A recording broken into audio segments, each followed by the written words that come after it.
keselamatan dari Allah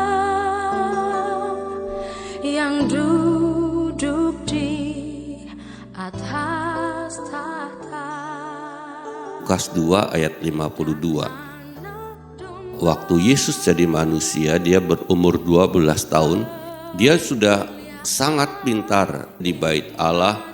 Dia bertanya jawab dengan ahli Taurat dan mereka sangat tercengang.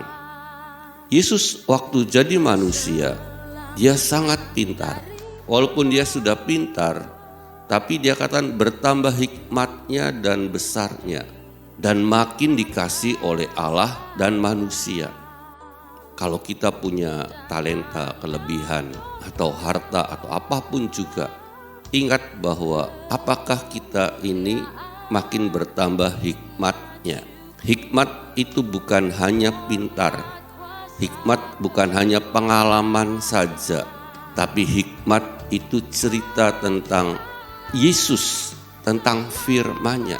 Aku adalah hikmat. Kalau kita baca di Amsal, hikmat itu Tuhan sendiri. Apakah kita makin besar itu makin mengenal Tuhan? Kalau kita makin mengenal Tuhan, kita terus belajar untuk mengenal Tuhan Yesus. Dampaknya itu kita makin dikasih Allah dan manusia. Dan kalau kita ngecek diri kita sendiri, kalau kita mengenal Tuhan, berarti kita ini makin dikasih oleh Allah dan manusia.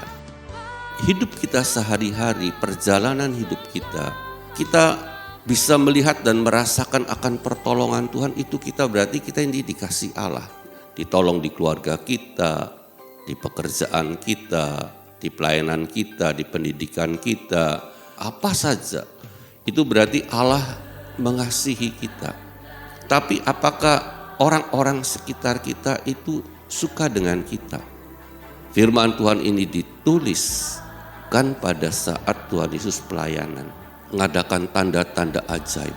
Pada saat dia sebelum melakukan pengajaran dan perbuatan ajaib, itu ditulis dia makin besar, makin dewasa dan makin bertambah hikmatnya dan besarnya dan makin disukai oleh Allah dan manusia. Kita mungkin dapat banyak pertolongan dari Tuhan, atau kita baru minim sekali pertolongan dari Tuhan. Kita cek apakah kita bertambah pengenalannya akan Tuhan Yesus, yaitu hikmat itu. Dan apakah kita ini disukai orang-orang di sekitar kita? Apakah kita disukai oleh mereka? Kalau ada firman di hati kita, kita akan dipulihkan, maka orang-orang sekitar kita juga ikut senang bersama dengan kita.